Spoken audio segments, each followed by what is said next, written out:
चलो ठीक है, स्टार्ट करते हैं। ठीक है,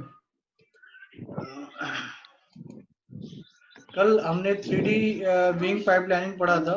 जैसा कि हम जानते हैं, विंग पाइपलाइनिंग का मेन कॉन्सेप्ट ये है कि हम किसी भी वर्ल्ड कोऑर्डिनेट में एग्जिस्टिंग ऑब्जेक्ट को किसी डिस्प्ले डिवाइस पे डिस्प्ले कराने के लिए हमें किस तरह से उसका ट्रांसफॉर्मेशन करना होता है, मतलब किस तरह से उसको एक पेज में दूसरे पेज में कन्वर्ट करना होता है।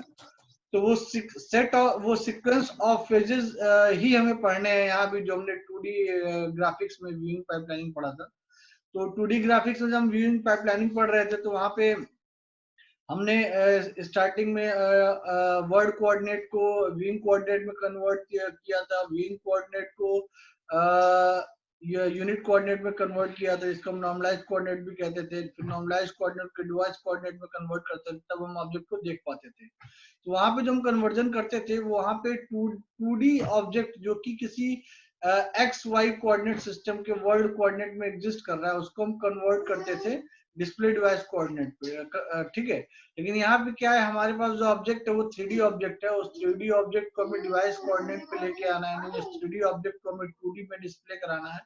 तो जैसा कि आप, मैं थोड़ा फास्ट वे में ले चल रहा हूँ क्योंकि मैं ऑलरेडी कल पढ़ा चुका हूँ इसे। तो कल कल जो हमने पढ़ा था उसमें मॉडलिंग ट्रांसफॉर्मेशन था, व्यूइंग ट्रांसफॉर्मेशन था, ठीक है, प्रोजेक्शन ट्रांसफॉर्मेशन था, वर्क स्टेशन ट्रांसफॉर्मेशन था। जो मॉडलिंग ट्रांसफॉर्मेशन है, इसमें वर्ड कोऑर्डिनेट में ट्रांसफॉर्म करते हैं, व्यूइंग कोऑर्डिनेट के थ्रू वर्ड से व्यूइंग कोऑर्डिनेट में जाते हैं, फिर व्यूइंग कोऑर्डिनेट से हम प्रोजेक्शन कोऑर्डिनेट में जाते हैं, प्रोजेक्शन कोऑर्डिनेट से फिर डिवाइस कोऑर्डिनेट में जाते हैं। सेम यही चीज हमने 2D व्यूइंग पाइपलाइनिंग में पढ़ा था, बस डिफरेंस क्या था, वहां पे प्रोजेक्शन कोऑर्डिनेट नहीं था। ठीक है, प्रोजेक्शन कोऑर्डिनेट को यहाँ ऐड करने का मेन मोटिव ये है कि हमारा जो ऑब्जेक्ट 3D में है उसको हम 2D प्लेन में कैसे डिस्प्ले कराएंगे। तो किसी भी ऑब्जेक्ट को 3D ऑब्जेक्ट को 2D में कन्वर्ट करने के लिए हम उसका प्रोजेक्शन लेते हैं। जैसा कि आप सभी लोग इंजीनियरिंग ड्राइंग में जब ड्राइंग बनाते हैं तो किसी भी 3D ऑब्जेक्ट को उस ड्राइंग शीट पे ड्रॉ करने के लिए आप उसका प्रोजेक्शन लेते हैं। ठीक है, वो डिपेंड करता है प्रोजेक्शन किस टाइप का, वो आगे पढ़ेंगे हम। तो यहाँ पे हमें 3D ऑब्जेक्ट को 2D में कन्वर्ट करने के लिए, यानी डिस्प्ले डिवाइस पे डिस्प्ले कराने के लिए हमें एक ट्रांसफॉर्मेशन करना होता है, जो कि एडिशनल ट्रांसफॉर्मेशन है, जो कि 2D विंग पाइपलाइनिंग में नहीं था। उसको हम बोलते हैं प्रोजेक्शन ट्रांसफॉर्मेशन। इसमें हम विंग कोऑर्डिनेट सिस्टम को हम प्रोजेक्शन कोऑर्डिनेट सिस्टम में ट्रांसफॉर्म करते हैं। ठीक है, तो ये कल मैंने बताया था कि जब किसी हमारा जो इनिशियल फेज होता है वो होता है वर्ड कोऑर्डिनेट को विंग कोऑर्डिनेट में ट्रांसफॉर्म करना। कल फिगर्स मैंने एक्सप्लेन किया था कि हमारे पास X W Y W Z W है और X V Y V Z V है। अब हमें क्या करना है, ट्रांसफॉर्मेशन करना है, यानी वर्ड कोऑर्डिनेट को विंग कोऑर्डिनेट में ट्रांसफॉर्म करना है। तो हम अपने वर्ड विंग कोऑर्डिनेट को बिल्कुल मैप करा देंगे वर्ड कोऑर्डिनेट पे। तो मैपिंग कुछ इस तरह से होगी कि पहले हम इसके उसको ट्रांसलेट करेंगे विंडो कोऑर्डिनेट के ओरिजिन पे। तो ये सेकंड वाला फिगर मिल जाएगा। जैसे हम विंडो कोऑर्डिनेट को ओरिजिन में ट्रांसफॉर्म कर चुके होंगे, ट्रांसलेट कर चुके होंगे, उसके बाद इसकी रोटेशन करेंगे। पहले एक्स के रेस्पेक्ट में करेंगे, फिर वाई के रेस्पेक्ट में करेंगे, फिर जेड के रेस्पेक्ट में करेंगे। तो आफ्टर रोटेशन ये हमारा एक्स भी जो होगा एक्स डब्ल्यू पे लाई करेगा, वाई भी जो होगा वाई डब्ल्यू पे लाई करेगा, और जेड भी जो होगा जेड डब्ल्यू पे लाई करेगा। यानी इस तरह से हमने वर्ड कोऑर्डिनेट को विंग कोऑर्डिनेट में ट्रांसफॉर्म कर लिया। हमने जब ये ट्रांसफॉर्मेशन कर लिया, फिर हम प्रोजेक्शन करते हैं। प्रोजेक्शन करने के बाद फिर फर्दर हम उसको क्या बोलते हैं, हम डिवाइस कोऑर्डिनेट पे ट्रांसफॉर्म करते हैं। तो ऊपर जो भी हमने स्टेप परफॉर्म किया, ये था हमारा world to viewing coordinate transformation. Transformation from world to viewing coordinate. तो world to viewing coordinate transformation के लिए हमें एक ऑपरेशन, दो ऑपरेशन परफॉर्म किए हमने। Capital T into R. Capital T means translation और आर मीन्स रोटेशन। और ये जो रोटेशन आर है, ये तीन रोटेशन से मिलकर बना हुआ है, X rotation, Y rotation and Z rotation. पहले एक्स के रेस्पेक्ट में रोटेट करेंगे, फिर वाई के रेस्पेक्ट में रोटेट करेंगे, फिर जेड के रेस्पेक्ट में रोटेट करेंगे। ये रोटेशन जो होगा कंपोजिट रोटेशन होगा, और इस कंपोजिट रोटेशन और इस ट्रांसलेशन को यूज करके हम विंग कोऑर्डिनेट को, सॉरी वर्ल्ड कोऑर्डिनेट को विंग कोऑर्डिनेट में ट्रांसफॉर्म कर पाएंगे। अब ट्रांसफॉर्मेशन के बाद हमने आपको बताया था कि जब हम विंग कोऑर्डिनेट में आ गए तो विंग कोऑर्डिनेट से हमें प्रोजेक्शन कोऑर्डिनेट में जाना होता है। तो उसके लिए हमें प्रोजेक्शन पढ़ना होगा कि प्रोजेक्शन बेसिकली होता क्या है। देखिए, प्रोजेक्शन बेसिकली, अब हमने नए टॉपिक पे मूव कर रहे हैं, प्रोजेक्शन। ठीक है, विंग पाइप, ये पाइपलाइनिंग हमने कंप्लीट कर लिया है, 3D विंग पाइपलाइनिंग। इसमें कुछ नहीं, बस यही बताया गया है कि किसी 2D ऑब्जेक्ट को 3D डिस्प्ले, 3D ऑब्जेक्ट को 2D डिस्प्ले डिवाइस पर अगर आपको डिस्प्ले कराना है तो कौन कौन से ट्रांसफॉर्मेशन करने पड़ेंगे, वो सेट ऑफ ट्रांसफॉर्मेशन यहाँ हमने इस पाइपलाइनिंग में आपको फिगर में बता दिया है, ठीक है। जिसमें से हमने एक मेथड जो कि मॉडलिंग व्यूइंग ट्रांसफॉर्मेशन का, इसमें वर्ड कोऑर्डिनेट को व्यू कोऑर्डिनेट ट्रांसफॉर्म कर रहा है, ये अभी हमने इस मैट्रिक्स में देख लिया। अगला ट्रांसफॉर्मेशन प्रोजेक्शन ट्रांसफॉर्मेशन, इसको समझने के लिए पहले हमें प्रोजेक्शन समझना होगा, इसलिए हम प्रोजेक्शन की ओर मूव कर रहे हैं। तो हमारा नेक्स्ट टॉपिक है प्रोजेक्शन, ठीक है। अब देखिए प्रोजेक्शन बेसिकली होता क्या है, once word coordinate description of the object in a scene are converted to viewing coordinate, we can project the 3-dimensional object onto 2-dimensional viewing plane. जब भी हम किसी 3D ऑब्जेक्ट को 2D प्लेन में convert करते हैं, किसी भी 3D ऑब्जेक्ट को 2D प्लेन में रिप्रेजेंट करना चाहते हैं, तो इस वे को हम बोलते हैं प्रोजेक्शन, ठीक है। यानी प्रोजेक्शन में हम किसी भी ऑब्जेक्ट का 3D रिप्रेजेंटेशन जो है उसको एक 2D प्लेन पे जब हम प्रोजेक्ट करते हैं, 2D प्लेन में कन्वर्ट करते हैं, तो जो मेथड कहलाता है इसको हम बोलते हैं प्रोजेक्शन। और प्रोजेक्शन बेसिकली दो तरह के होते हैं, एक होता है पैरेलल प्रोजेक्शन और एक होता है पर्सपेक्टिव प्रोजेक्शन। पैरेलल प्रोजेक्शन में का मतलब आप जानते हैं, नाम से लग रहा है कि अच्छा प्रोजेक्शन अगर हम कर रहे हैं किसी भी ऑब्जेक्ट का, तो हमारे पास दो चीजें होनी चाहिए, पहला चीज 3D ऑब्जेक्ट और दूसरा चीज प्रोजेक्शन प्लेन। प्रोजेक्शन प्लेन में ही हम, प्रोजेक्शन प्लेन पे ही हम उस 3D ऑब्जेक्ट का 2D इमेज लेते हैं, उस 3D ऑब्जेक्ट का 2D इमेज हम प्रोजेक्शन प्लेन पे लेते हैं। तो हमने अभी बताया कि प्रोजेक्शन दो तरह के हैं यहाँ पे जो हमें पढ़ने हैं, पहला है पैरेलल प्रोजेक्शन और दूसरा है पर्सपेक्टिव प्रोजेक्शन। पैरेलल प्रोजेक्शन नाम से लग रहा है ऐसा प्रोजेक्शन जिसमें 3D ऑब्जेक्ट से होके चलने वाली रेज जो है हमारे प्रोजेक्शन प्लेन, जो 3D ऑब्जेक्ट है उस 3D ऑब्जेक्ट के हर एक पॉइंट से निकलने वाली लाइन जो है वो बिल्कुल सारी लाइन एक दूसरे के पैरेलल हो। जैसा कि आप यहाँ इस फिगर में देखिए, हमारे पास एक लाइन, एक मिनट,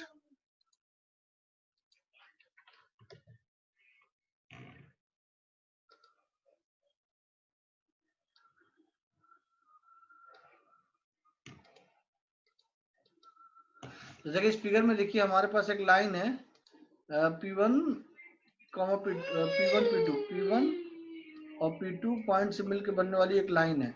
ये लाइन हमारी किसी 3D स्पेस में, किसी 3D coordinate system XYZ coordinate में एग्जिस्ट कर रही है, ठीक है। अब अगर मुझे इस लाइन का प्रोजेक्शन लेना है, तो इस लाइन का प्रोजेक्शन लेने के दो तरीके हैं, या तो हम पैरेलल प्रोजेक्शन ले या तो पर्सपेक्टिव प्रोजेक्शन ले। तो अभी हम पर्सपेक्टिव प्रोजेक्शन की बात नहीं कर रहे हैं, सिर्फ पैरेलल प्रोजेक्शन की बात कर रहे हैं, पैरेलल प्रोजेक्शन की। तो पैरेलल प्रोजेक्शन का मतलब ये है कि हमारे जो दो पॉइंट हैं, इन दोनों पॉइंट से निकलने वाली लाइन जो उस प्रोजेक्शन प्लेन की तरफ जा रही है, दोनों पॉइंट से निकलने वाली लाइन जो उस प्रोजेक्शन प्लेन की तरफ जा रही है, वो एक दूसरे के पैरेलल होनी चाहिए। वो एक दूसरे क्या होनी चाहिए, एक दूसरे के पैरेलल होनी चाहिए। लाइन जो है एक दूसरे के, जो आपको डॉटेड लाइन दिख रही है, डॉटेड लाइन एक दूसरे के पैरेलल होनी चाहिए। तो ऐसा प्रोजेक्शन क्या कहलाता है, पैरेलल प्रोजेक्शन कहलाता है, ठीक है। वहीं पर्सपेक्टिव प्रोजेक्शन क्या होता है, पर्सपेक्टिव प्रोजेक्शन में आप देखिए P1 और P2 पॉइंट से, एक मिनट,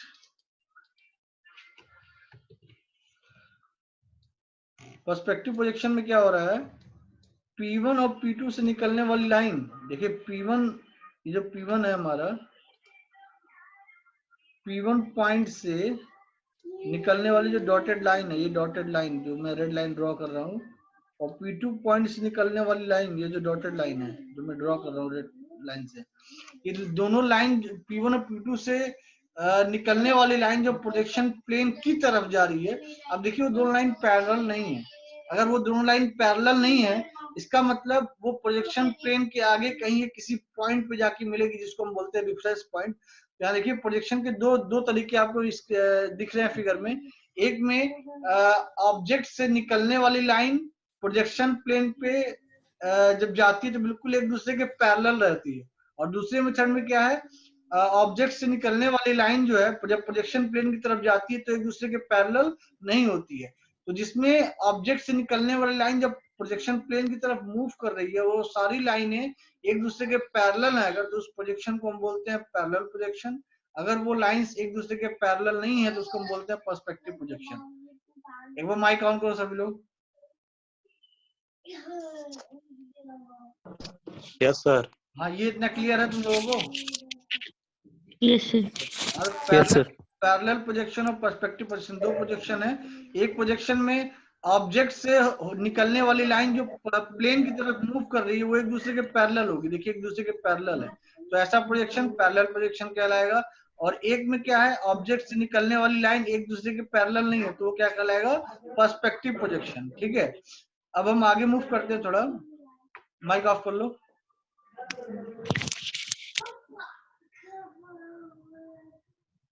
कह रहा है parallel projection preserve relative proportion of objects.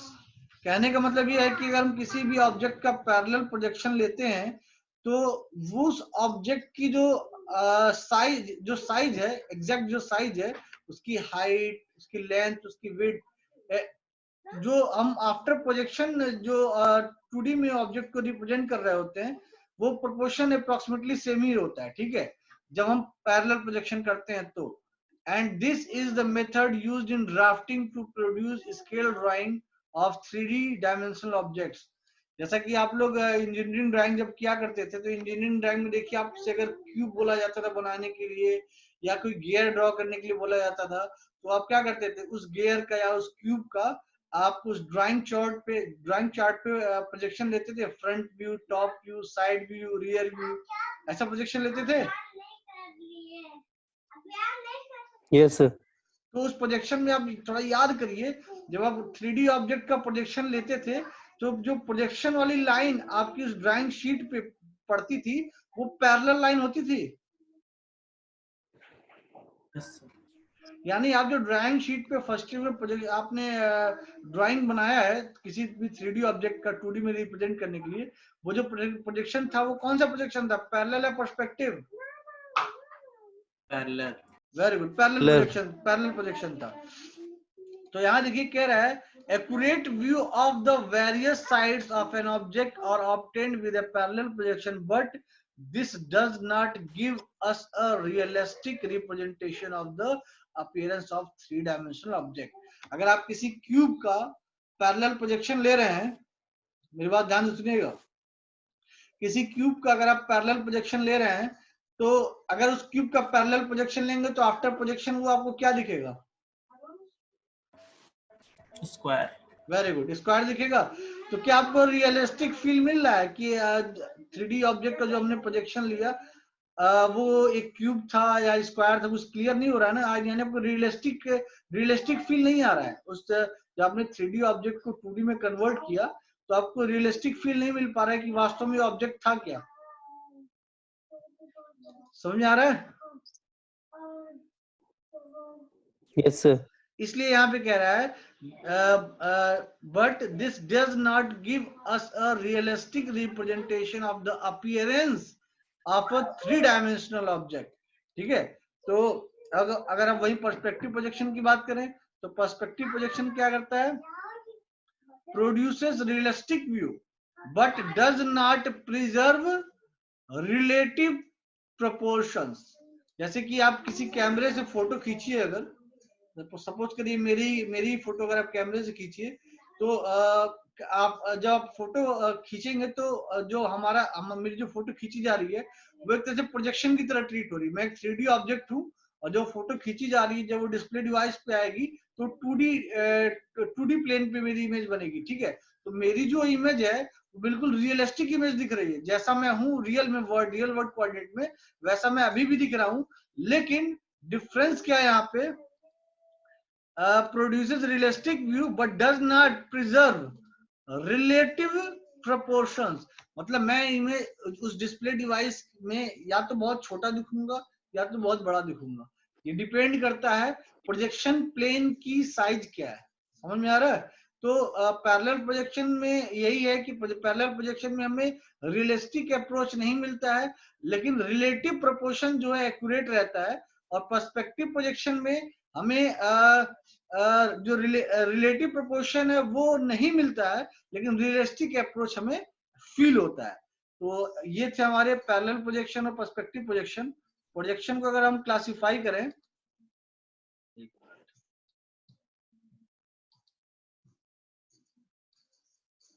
Projection को अगर हम क्लासिफाई करें तो देखिए यहाँ प्रोजेक्शन को कई पार्ट में क्लासिफाई किया गया है।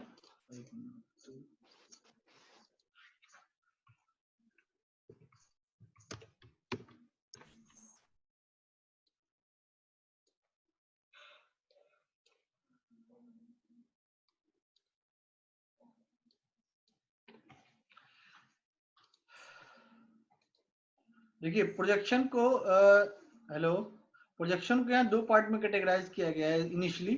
प्रोजेक्शन को यहाँ दो पार्ट में कैटेगराइज कर रहे हैं। पहला है पैरेलल प्रोजेक्शन और दूसरा है पर्सपेक्टिव प्रोजेक्शन। ठीक है, पैरेलल प्रोजेक्शन को फर्दर दो पार्ट में क्लासिफाई किया गया है, ऑर्थोग्राफिक प्रोजेक्शन और oblique projection. Orthographic projection and oblique projection.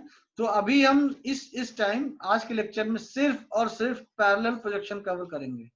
ये इतना पॉइंट आज के लेक्चर में हम सिर्फ पैरेलल प्रोजेक्शन कवर करेंगे।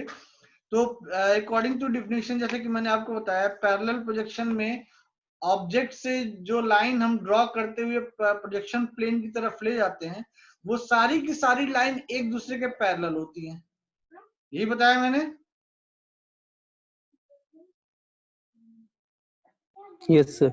ठीक, लेकिन बेटा वो लाइन एक दूसरे के पैरेलल हैं, लेकिन वो प्रोजेक्शन प्लेन पे किस तरह से पहुंच रही है ये भी बहुत मायने रखता है। वो प्रोजेक्शन प्लेन पे परपेंडिकुलर पहुंच रही है या प्रोजेक्शन प्लेन पे किसी स्पेसिफिक एंगल पे पहुंच रही है, ये इसको फर्दर क्लासिफाई करेगा ऑर्थोग्राफिक एंड ऑब्लिक्यू में। यानी पैरेलल प्रोजेक्शन में मैंने बोल दिया कि ऑब्जेक्ट से निकलने वाली लाइनें जो कि प्रोजेक्शन प्लेन की तरफ प्रोजेक्शन लेने के लिए जा रही हैं, वो लाइनें एक दूसरे के पैरेलल होनी चाहिए तो पैरेलल प्रोजेक्शन होगा। लेकिन अगर वो पैरेलल लाइनें प्रोजेक्शन प्लेन पे परपेंडिकुलर अगर जा रही हैं, अगर परपेंडिकुलर हो प्रोजेक्शन प्लेन पे, तो वो प्रोजेक्शन कहलाता है हमारा ऑर्थोग्राफिक। और अगर परपेंडिकुलर नहीं, किसी एंगल पे जा रही है, ये प्रोजेक्शन प्लेन प्रोजेक्शन प्लेन है, ऐसे परपेंडिकुलर गई मतलब ऑर्थोग्राफिक, किसी एंगल पे गई तो वो ऑब्लिक्यू। ठीक है, तो जैसा कि यहाँ फिगर में मैं दिखा देता हूं, यहाँ देखिए इस फिगर में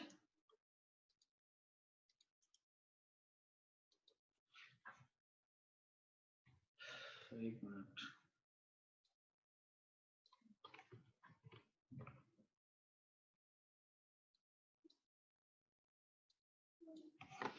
यहाँ इस फिगर में सपोज करिए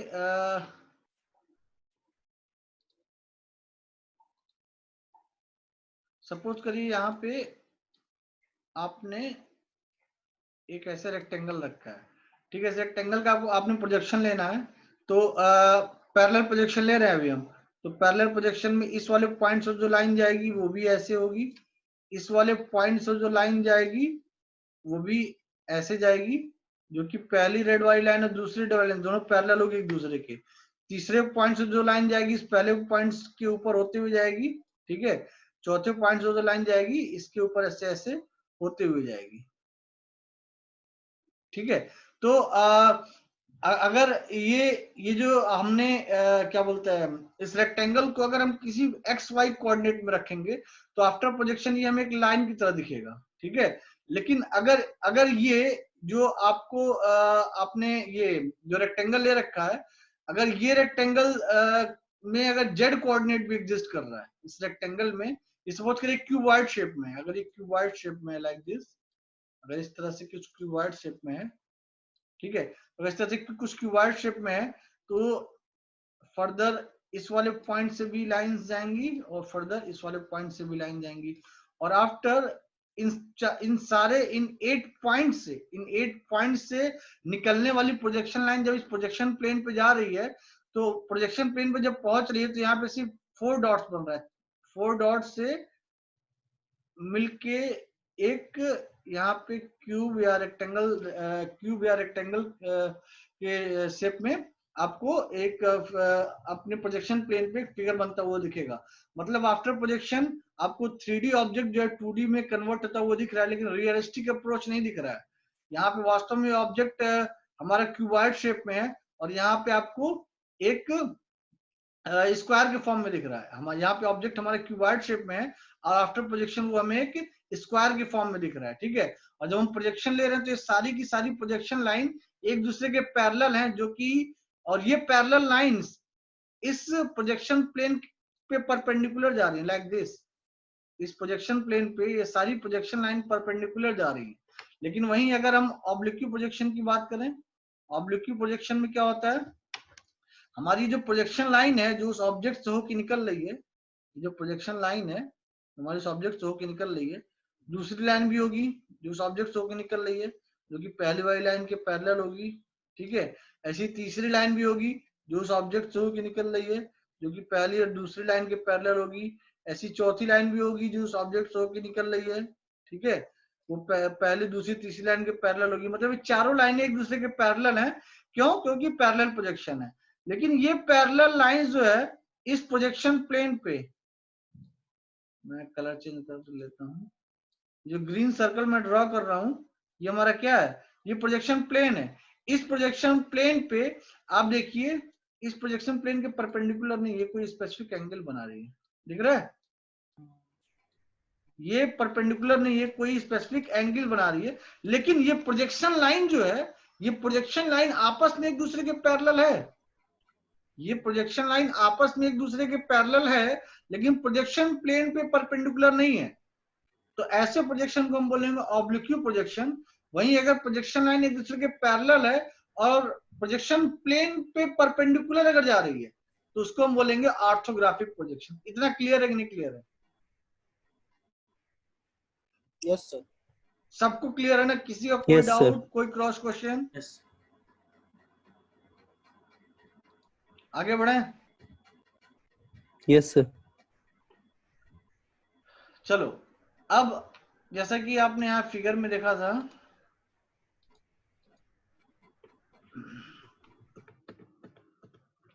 कि पैरेलल प्रोजेक्शन को हमने दो प्रोजेक्शन में क्लासिफाई किया था, ऑर्थोग्राफिक और ऑब्लिक्यू।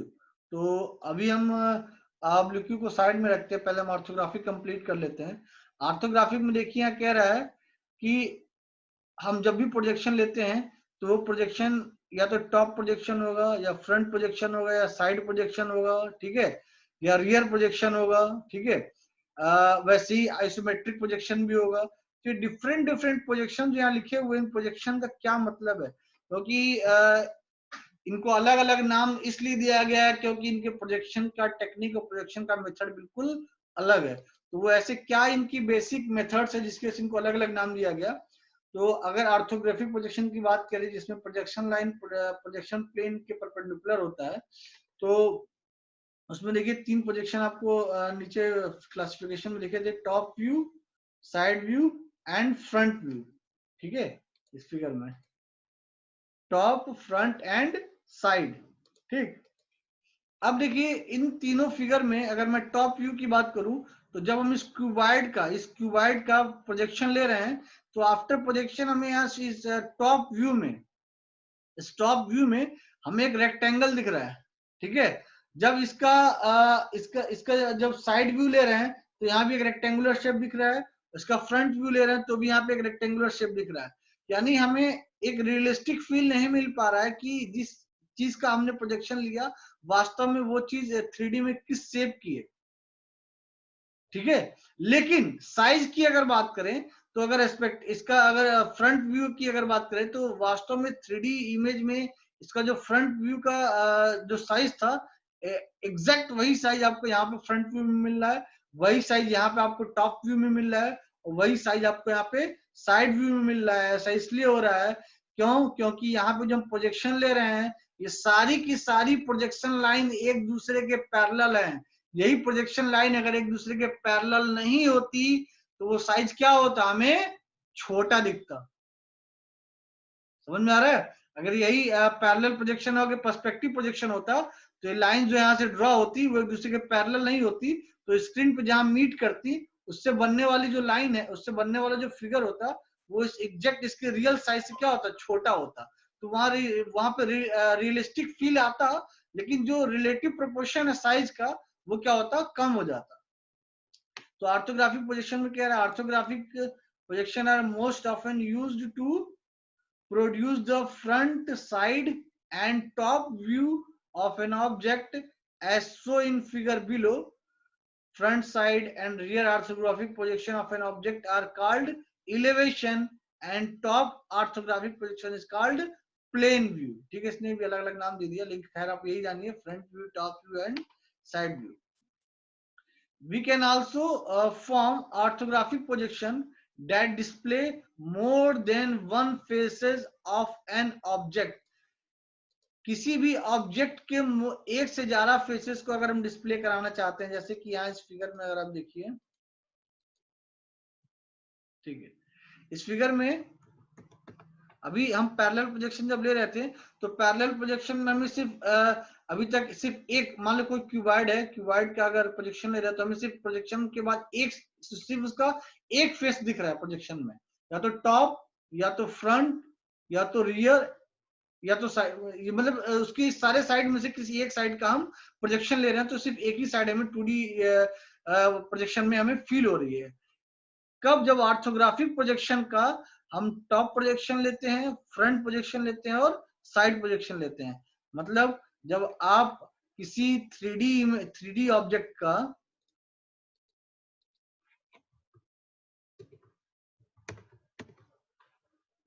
वाला महक आ रहा है, नहीं जब सारा आप पानी सुना रहता है. एक मिनट, जब आप ये देखिए 3D ऑब्जेक्ट है, इस 3D ऑब्जेक्ट का जब हमने टॉप व्यू लिया तो हमें यहाँ देखिए एक रेक्टेंगुलर शेप दिख रहा है ऐसा. मतलब आफ्टर प्रोजेक्शन हमें सिर्फ एक साइड ही फील हो रहा है, अपने प्रोजेक्शन प्लेन पे हमें सिर्फ और सिर्फ एक साइड ही फील हो रहा है, हम बाकी साइड्स को फील नहीं कर पा रहे हैं. वही चीज यहाँ पे नोट्स में कह रहा है कि ऑर्थोग्राफिक प्रोजेक्शन में हम ऐसा भी कर सकते हैं कि हम अपने प्रोजेक्शन फिगर में, सृष्टि माइक ऑफ करो, सृष्टि माइक ऑफ करो,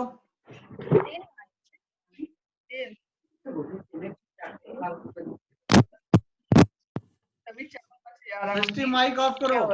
चावल से ज्यादा बच गया. वो कैसे कम बनाए थे ना.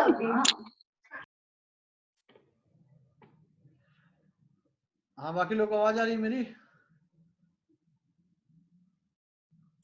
यस. हाँ, ठीक है. Orthographic Yes, projection sir. में अभी तक जो हम प्रोजेक्शन ले रहे थे, तो जब ऑब्जेक्ट का प्रोजेक्शन लेते थे तो आफ्टर प्रोजेक्शन हमें उसका कोई एक ही साइड फील होता था प्रोजेक्शन में, या तो उसका टॉप व्यू, या तो उसका फ्रंट व्यू, या तो उसका साइड व्यू. तो जब हम उसका प्रोजेक्शन लेते थे तो हमें ऐसा लगता था कि ये कोई 2D इमेज है, 3D का फील आता ही नहीं था. तो ऑर्थोग्राफिक प्रोजेक्शन में ऐसा भी कोई प्रोजेक्शन है जिसमें हम एक से ज्यादा फेसेस के प्रोजेक्शन ले सके? तो वही कह रहा है, front, side and rear the orthographic projection of an object are called elevation and अच्छा तो हो गया. We can also form orthographic projection that display more than one faces of an object. Such views as called axonometric orthographic projection. ये देखिए figure में, parallel projection के दो part थे, ऑर्थोग्राफिक ऑब्लिक व्यू. अब ऑर्थोग्राफिक में ही देखिए टॉप, फ्रंट और साइड, इन तीन प्रोजेक्शन से हम सिर्फ किसी एक फेस को रिप्रेजेंट कर सकते हैं, ठीक है. लेकिन यहाँ पे जो एक्सोनोमेट्री आइसोमेट्रिक प्रोजेक्शन है, इस प्रोजेक्शन के थ्रू हम किसी 3D ऑब्जेक्ट के एक से ज्यादा फेसेस को अपने प्रोजेक्शन स्क्रीन पे हम रिफ्लेक्ट कर सकते हैं. फॉर एग्जांपल, अगर उदाहरण के तौर पे आपको ये डाइस दिख रही है, ये सबको डाइस दिख रही है थर्ड ईयर? Yes sir. अभी एक चीज देखो, मैंने ये वो डाइस है जिसमें रोटेट करके कलर सेट करते हैं, ठीक है. इस डाइस का मैं सिर्फ फ्रंट पोर्शन आपके कैमरे के सामने रख रहा हूं, तो आप सिर्फ फ्रंट पोर्शन देख पा रहे हैं, बाकी पोर्शन भी देख पा रहे हैं? यानी इस समय आपको सिर्फ और सिर्फ एक फेस दिख रहा है. Yes sir. या तो उसका फ्रंट फेस कह लीजिए, या तो रियर फेस कह लीजिए, या तो टॉप, जो भी नाम देना है, लेकिन आपको सिर्फ फेस एक ही दिखेगा। इस 3D ऑब्जेक्ट का सिर्फ एक फेस दिख रहा है। लेकिन अगर मैं इस ऑब्जेक्ट Yes, को sir. कुछ इस तरह से रख दूं, अब बताओ, 3 phase. 3 फेस दिख 3. रहा है? क्लियर है? More than Yes, one sir. phase visible. Yes, sir. More than one face. तो ऐसे प्रोजेक्शन को, ऐसे ऑर्थोग्राफिक प्रोजेक्शन को that displays more than one faces of an object, such views are called, या such projection are called axonometric orthographic projection. Such projection are called axonometric orthographic projection. The most commonly used axonometric projection is isometric projection. तो इस वाले figure में अगर आप देखें, जो classification किया था, ऑर्थोग्राफिक प्रोजेक्शन को एक्सोनोमेट्रिक प्रोजेक्शन नाम दिया था। तो और इसी एक्सोनोमेट्रिक को फर्दर क्लासिफाई कर रहा है आइसोमेट्रिक में। मतलब हम जहां भी एक्सोनोमेट्रिक प्रोजेक्शन की बात करेंगे अपने एग्जांपल में, उसको हम एज ए आइसोमेट्रिक प्रोजेक्शन की तरह ट्रीट करेंगे। यानी आइसोमेट्रिक प्रोजेक्शन क्या होते हैं? ऑर्थोग्राफिक प्रोजेक्शन होते हैं। और ऑर्थोग्राफिक प्रोजेक्शन क्या होते हैं? पैरेलल प्रोजेक्शन होते हैं। Means isometric projection is parallel projection, isometric projection is third year, isometric projection Yes, is parallel projection। ठीक है, यानी अगर इस केस में, इस सिचुएशन में मैंने अगर इस डाइस को रखा हुआ है, तो अब इस डाइस में आपको देखिए 1 2 3 4 और 5 पॉइंट दिख रहे हैं। 1 2 3 4 5 और 6 पॉइंट दिख रहे हैं। yes sir, 6 point. ठीक है, तो इन 6 पॉइंट से आप पैरेलल लाइन ड्रॉ करिए, जरा आप फील करिए, माइंड में फील करिए। यहाँ 6 पॉइंट जो आपको दिख रहे हैं, 6 बिंदु, उन 6 पॉइंट से ऐसी लाइन ड्रॉ करके ले चलिए, ठीक है, जो आपस में एक दूसरे के पैरेलल हो और पैरेलल हो, साथ ही साथ इस प्रोजेक्शन प्लेन पे बिल्कुल परपेंडिकुलर हो। तो आपको जो फिगर बनेगी वो फिगर कुछ इस तरह से होगी। जो फिगर बनेगी,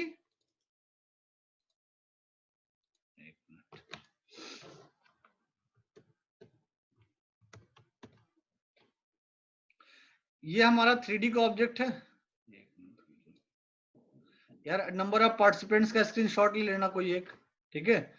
ये ऑब्जेक्ट था हमारा 3D में, आपको भेज दिया सर। भेज दिया, ठीक है, थैंक यू। ये ऑब्जेक्ट था हमारा 3D में, ठीक है। हमें पैरेलल प्रोजेक्शन लेना है। अब कहा गया भैया पैरेलल में कौन सा वाला प्रोजेक्शन लेना है आपको? Top view, front view, side view, rear view, या आइसोमेट्रिक प्रोजेक्शन लेना है? मेरा बोला भैया आइसोमेट्रिक प्रोजेक्शन लेना है। तो जैसे ही बोला आइसोमेट्रिक प्रोजेक्शन, इसका मतलब एक से ज्यादा फेस का प्रोजेक्शन लेना है। तो हमने क्या किया, ऑब्जेक्ट को कुछ इस तरह से रख दिया, उस